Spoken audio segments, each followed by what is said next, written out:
शाम ढल रही थी जब अजय, रितेश, पूजा और नेहा ये चारों दोस्तों ने हवेली के बारे में बूढ़े रामलाल से पूछा। रामलाल ने कांपती आवाज में कहा, बच्चों, उस हवेली की तरफ मत जाना। वहां कोई इंसान नहीं रहता। वहां सिर्फ मौत रहती है।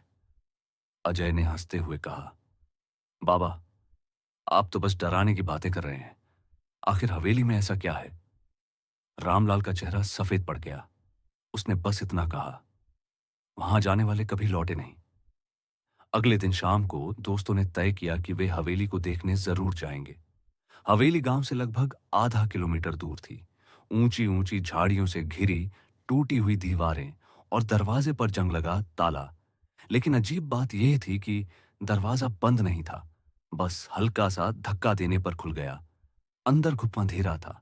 मकड़ी के जाले, टूटी खिड़कियां और हवा में सड़ी गली गंध। जैसे ही उन्होंने कदम रखा, दरवाजा अपने आप जोर से बंद हो गया। नेहा डरकर चीखी, ये क्या हुआ? किसने दरवाजा बंद किया? अजय ने कहा, अरे हवा से बंद हुआ होगा, घबराओ मत। लेकिन अंदर की हवा बिल्कुल भी चल नहीं रही थी। वे चारों अंदर घूमने लगे। हर कदम पर फर्श की लकड़ी चरमरा रही थी। अचानक पूजा ने कहा, क्या तुम लोगों ने सुना? जैसे कोई फुसफुसा रहा हो। सब रुक गए और सचमुच दूर किसी कोने से धीमी सी हंसी सुनाई दी। रितेश ने टॉर्च जलाई, लेकिन वहां कुछ नहीं था। जैसे ही उन्होंने सीढ़ियों की तरफ कदम बढ़ाए, ऊपर से किसी औरत की रोने की आवाज आई। धीरे धीरे वो आवाज और पास आने लगी। नेहा का चेहरा पीला पड़ गया। चलो, यहां से निकलते हैं। मगर जब उन्होंने दरवाजा खोलना चाहा, वो बंद हो चुका था। डर के बावजूद चारों ने ऊपर जाने का फैसला किया। सीढ़ियों पर चढ़ते समय लगा जैसे पीछे से कोई उनके पैरों को खींच रहा हो। ऊपर पहुंचते ही उन्होंने देखा एक बड़ा कमरा, जिसकी दीवारों पर पुराने जमाने की तस्वीरें टंगी थीं। एक तस्वीर में एक परिवार था, माँ, पिता और एक छोटी बच्ची। लेकिन तस्वीर में बच्ची का चेहरा किसी ने खुरच कर मिटा दिया था। अचानक पूजा ने चीख मारी, तस्वीर हिल रही है। सचमुच तस्वीर धीरे धीरे कांप रही थी, जैसे अंदर से कोई बाहर आने की कोशिश कर रहा हो। कमरे में अचानक एक ठंडी हवा चली और दीवार पर साया उभर आया। वो एक औरत का साया था, जिसके बाल बिखरे हुए थे और आंखें बिल्कुल सफेद। उसने कांपती हुई आवाज में कहा, तुम्हें यहां नहीं आना चाहिए था। चारों दोस्त डर से चीख पड़े। नेहा ने पूछा, तुम तुम कौन हो? साया बोला, मैं मैं इस हवेली की मालकिन हूं, जिसे उसके अपने परिवार ने मार दिया था। औरत की परछाई ने दीवार से बाहर निकलने की कोशिश की। धीरे धीरे वो परछाई कमरे में भरने लगी और चारों के सामने औरत का रूप आ गया। उसका चेहरा जल चुका था और शरीर आधा गायब।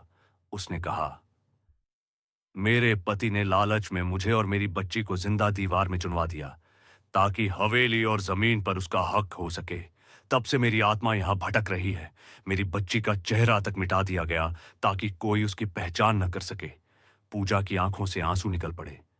तुम्हारी आत्मा को शांति कैसे मिलेगी?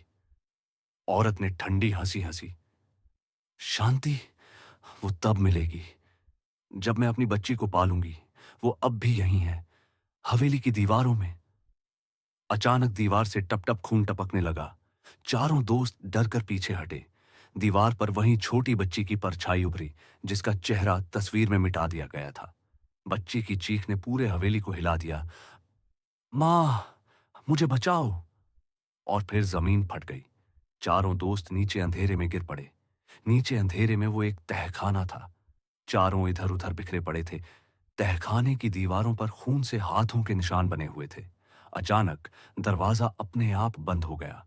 बच्ची की परछाई फिर से उभरी और उसने रितेश का हाथ पकड़ लिया। रितेश दर्द से चीख उठा। उसका हाथ नीला पड़ने लगा। अजय और पूजा उसे छुड़ाने की कोशिश करने लगे। तभी औरत की आत्मा बोली, तुम सब यहां से जाओगे नहीं, अब तुम भी मेरे साथ यहीं रहोगे। चारों ने मिलकर एक लकड़ी का टुकड़ा उठाया और उस परछाई को मारने की कोशिश की। लेकिन भूत किसी इंसान की तरह नहीं था। वो धुएं की तरह गायब हो जाता। अचानक नेहा को ध्यान आया कि तस्वीर अभी भी ऊपर के कमरे में थी। उसने कहा, शायद तस्वीर में उसकी आत्मा बंधी है। हमें उसे जलाना होगा।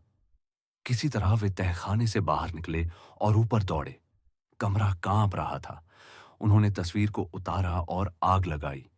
तस्वीर जलते ही औरत और बच्ची दोनों की आत्माएं चीखते हुए हवा में विलीन हो गईं।